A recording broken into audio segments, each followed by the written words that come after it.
Hello అండి. విరిగిపోయిన పాలతో ఇక్కడ నేను మ్యాంగో కోవా అయితే ట్రై చేశాను. చాలా బాగా వచ్చింది. సో, విరిగిపోయిన పాలున్నాయి. పన్నీర్ ఏం చేద్దామా అనుకుంటే నాకు మ్యాంగోస్ దొరికాయి. సో, మ్యాంగో సీజన్ కదా! సో, మ్యాంగో కోవా అయితే ట్రై చేశాను. చాలా బాగా వచ్చింది. చాలా టేస్టీగా ఉంటుంది. స్వీట్ ఇష్టపడే వాళ్ళకి చాలా బాగా నచ్చుతుంది. ఇంకా మా పిల్లలకైతే స్వీట్ అంటే చాలా ఇష్టం. మా హస్బెండ్‌కి కూడా. సో, వాళ్ళ కోసం అయితే నేను ఈ స్వీట్ అయితే ప్రిపేర్ చేశాను. చాలా టేస్టీగా ఉంటుంది. తప్పకుండా ట్రై చేయండి. సో, అందుకోసం ఇక్కడ నేను పెద్ద మ్యాంగోస్ అయితే తీసుకున్నాను. ఒక 2 తీసుకున్నానండి. ఇవి ఏ మ్యాంగోసో నాకు తెలీదు. మా డ్యాడీ అయితే తెచ్చారు. సో, ఇక్కడ నాకు ఒక కప్పు వరకును పాలు, పన్నీర్ అనేది వచ్చిందనమాట. సో, నాకు కిలో పాలు ఇప్పుడు ఎండవేడికి బయట పెట్టినా, ఫ్రిడ్జ్‌లో పెట్టినా కూడాను ఒక్కొక్కసారి విరిగిపోతున్నాయండి. సో, విరిగిపోయినప్పుడు నేను ఇలాగా వడకట్టేసి అయితే ఉంచేసుకుంటాను.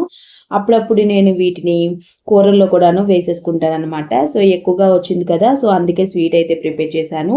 సో, మీరు ఇలాగాను ట్రై చేయొచ్చు. ఇంకా డైరెక్ట్‌గా కూడాను కలాకండ్ స్వీట్ కూడా చేసుకోవచ్చనమాట. సో, ఈ పాల పన్నీర్‌ని మీరు డైరెక్ట్‌గాను పాలు విరగ్గొట్టి కూడాను తయారు చేసుకోవచ్చండి. ఇక్కడ నేను ఒక అరకప్పు బెల్లం అయితే తీసుకున్నాను. ఒక 2, 3 టేబుల్ స్పూన్‌లనమాట. సో, వీటి బదులు మీరు షుగర్ కూడా వేసుకోవచ్చు. ఫస్ట్ ఇక్కడ మ్యాంగోస్‌ని అయితే కట్ చేసేసుకుంటానండి. సో, కట్ చేసేసుకొని ఇలా డైరెక్ట్‌గాను మరి తొక్క తీసేసి కూడాను వేసేసుకోవచ్చనమాట. సో, నేను సైడ్స్ ఇలా కట్ చేసేసి వేసుకుంటున్నాను. చాలా త్వరగా అయిపోతుంది కదా! సో, ఒక నిమిషంలోనే కట్ చేసేసుకోవచ్చు. ఈజీగా కట్ అయిపోతుంది. ఇంకా మనకి స్లైసెస్ కూడా వచ్చేస్తాయి కదా! సో, చిన్న చిన్న స్లైసెస్ వస్తే మనకి మధ్యలోని అంటే ముక్కలు ఉండిపోవడం అలాంటివి ఏటి ఉండదు. ఫైన్‌గాను పేస్ట్ చేసుకోవాలనమాట. మధ్య మధ్యలోను ముక్కలు లేకుండాను మొత్తం అంతా కూడాను బాగా పేస్ట్ చేసుకోవాలి.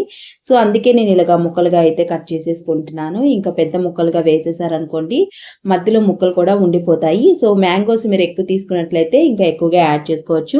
సో, నేను ఇక్కడ 2 అయితే తీసుకుంటున్నానండి. కావాలంటే ఎక్కువ కూడా వేసుకోండి.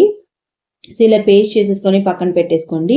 ఇంకొక కడాయి తీసుకొని ఇందులోని ఈ పన్నీర్‌ని అయితే యాడ్ చేసుకోండి. గ్యాస్ అయితే వెలిగించకూడదండి. పన్నీర్‌ని ఇలా స్ప్రెడ్ చేసేసుకొని పక్కన మ్యాంగో పేస్ట్ ఉంది కదా! సో, ఆ పేస్ట్‌ని కూడానే యాడ్ చేసేసుకోండి.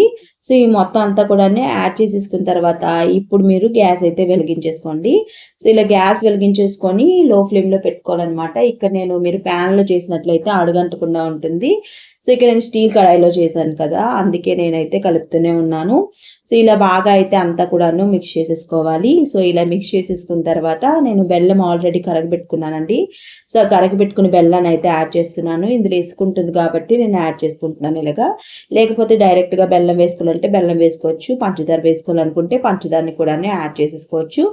సో, అంతా కూడాను మొత్తం మనకి కడాయికి అంటకుండాను దగ్గర పడేలాను కోవాలని అయితే అలాగా కలుపుతూ ఉండాలి. మినిమం ఒక హాఫ్ అన్ అవర్ టైం అనేది పడుతుంది. సో, కొద్దిగా ఇందులోని ఇలాచీ పౌడర్‌ని అయితే యాడ్ చేసుకోండి. మనకి మామిడికాయకి స్మెల్ కాకుండాను ఇంకా మంచి టేస్ట్ అనేది బాగాను అరోమా అనేది చాలా బావుంటుంది.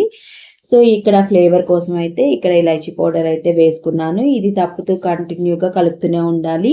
సో, మనకి దగ్గరగా కోవాలా రెడీ అయినంత వరకు కలుపుతూనే ఉండండి. సో, చాలా షార్ట్‌కట్‌లోనైతే చూపిస్తున్నాను. సో, చూడండి కోవా అనేది ఇలా రెడీ అయిపోతుందనమాట. మనకి దగ్గర పడిపోతుంది అంతా కూడాను. సో, ఇలా దగ్గర పడిపోయినప్పుడు మీరు ఈజీగాను ఇలానే ప్లేట్‌లో వేసుకొని ఇంకా ఫ్రిడ్జ్‌లో పెట్టేసుకుంటే చాలా ఈజీగాను సర్వ్ చేసుకోవచ్చనమాట. ఇక్కడ నేను గ్లాస్ బౌల్‌లో వేశాను కదా! సో, డైరెక్ట్‌గా వేసేసాను. ఇంకా కొద్ది కొద్దిగా అయితే ఇలాగ కట్ చేసుకున్నాను గానీ, ఇంకా పీసెస్‌లా కాకుండాను నేను ఇక్కడ డైరెక్ట్‌గాను అలా కట్ చేసేసుకొని ప్రిపేర్ చేసేసుకున్నాననమాట. అందరికి ఇచ్చేసాను.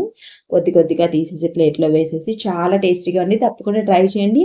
అండ్ వీడియో నచ్చితే తప్పకుండా లైక్ చేసి సబ్స్క్రైబ్ చేసుకోవడం అస్సలు మర్చిపోవద్దు. ఇంతేనండి ఈ వీడియో. నెక్స్ట్ వీడియోలో కలుద్దాం. అంతవరకు టేక్ కేర్. Bye bye.